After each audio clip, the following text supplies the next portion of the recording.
Frustration grows as Congress fails to pass a farm bill, but the president may have delivered a win on another important issue. NAFTA 2.0, what's the impact for agriculture? We'll break it down. We can't just keep getting used as pawns in every game that they're trying to play. Plus, what does it mean as the farm bill expires? And a farmer-owned ethanol co-op expands, it's time to grow.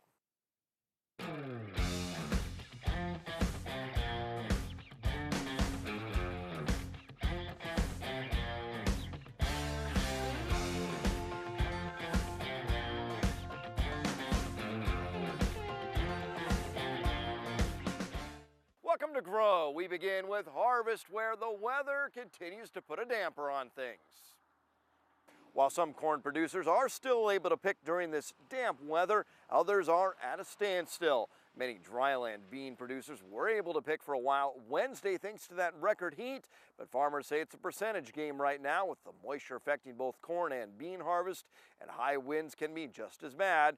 Those working in the industry say what's on the ground isn't worth anything to farmers. The beans, if they get too much rain or too much swelling, the pods will open up and drop the bean on the ground, so then you can't harvest that, so it becomes a harvest loss. Last year there was a lot of wind damage here at the middle of October that not put a lot of bushels on the ground.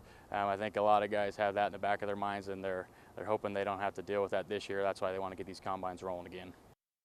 Farmers are cautiously optimistic they can get back into the fields next week in time to finish harvest. Has the weather set things back for farmers in your area?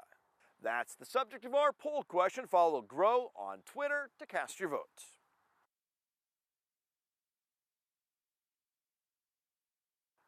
The week's other big news, NAFTA renegotiations have ended with Canada in agreement.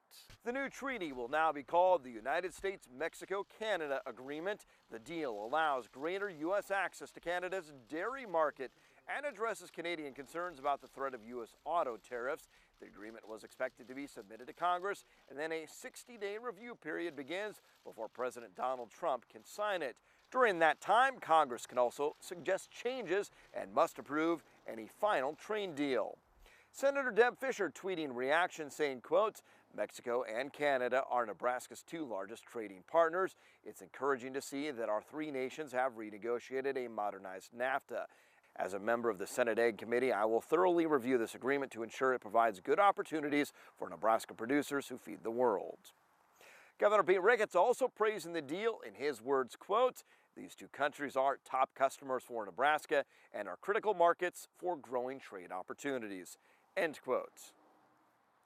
We also visited with Congressman Adrian Smith from D.C. by phone for his thoughts. Congressman Smith, thank you so much for joining us for a few minutes tonight. Thank you. Good evening. What's your take on Canada signing the trade deal last night? Well, I think it points to the fact that they really need access to our markets, and they decided to make some concessions. I'm glad. I'm still sifting through a lot of the details, but I think we are in a much better position now. Mr. Smith, what does this move mean for Nebraska's agricultural industry? What do you think? Trade is so important to U.S. agriculture, Nebraska agriculture. We've got such productive farmers and ranchers, producing more across our country than we consume as a country. So that's why it's important to have good, vibrant export markets. And we've seen exports of a lot of ag products increase with trade agreements. This has been the case for a lot of NAFTA. Congressman Smith, let's switch gears for a second and talk about the Farm Bill, which is far from done at this point. Where do things stand for that in the House? Well, unfortunately, we're at an impasse, and I haven't heard from any conferees this week.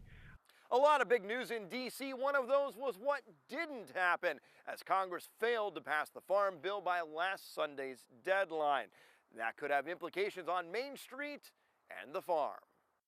We're just kind of the forgotten group out here. Growing crops that go beyond our borders. Not just for the United States, but through the world. Farmers express frustration with Congress. For whatever reason, they can't come to an agreement, and they just messing around, not getting things done, and now it's expired. And a deadline to pass a new farm bill has come and gone with no deal. A policy expert from the Center for Rural Affairs says $1 billion in funding is frozen, unable to be spent. We really see this failure to extend the Farm Bill or come up with a new Farm Bill as irresponsibility on Congress's behalf. Major programs like food stamps and crop insurance remain, but Cora Fox says conservation programs on 70 million acres are affected at a time farmers have seen 5 years of declining farm income. A lot of farmers and ranchers value land stewardship, but it's difficult to justify implementing new conservation practices when they're trying to break even. The Center for Rural Affairs says grants for businesses are also in limbo. It helps create jobs. It helps people with technical assistance. It helps with lending to businesses that have less than 10 employees. These are your businesses that are filling up your main streets throughout Nebraska and across the country. Corn grower Brandon Honeycutt says some in rural America feel forgotten. I think sometimes it's going to come back and bite them because they're going to end up realizing that, look, we're not just going to vote like we've always done in the past. At some point, you're going to see a shift, and it's going to be like, if you're not going to take care of us, and then the voting pattern is going to change, because we can't just keep getting used as pawns in every game that they're trying to play. Senator Deb Fischer also shared her thoughts with us. In a statement to NTV, she says farmers do have the certainty of knowing they are still covered by crop insurance and the safety net, and says she's disappointed they haven't finalized a new bill. Meanwhile, Jane Raybould says Senator Fischer has failed farmers. The Democratic challenger says Fischer failed to keep a promise to Nebraska farmers. Jane Raybould calls it a game of political chicken and says Congress needed to at least extend the Farm Bill if they couldn't get the new one passed. Sticking with politics now to the governor's office, where you say Pete Ricketts should get another 4 years. The incumbent governor has been endorsed by Nebraska Farm Bureau. Meanwhile, Nebraska Farmers Union has endorsed Bob Christ, the Democrat, saying he can achieve tax relief. That was the subject of our poll question, and you can see Ricketts came out on top by a wide margin when we asked which candidate is best for Nebraska agriculture.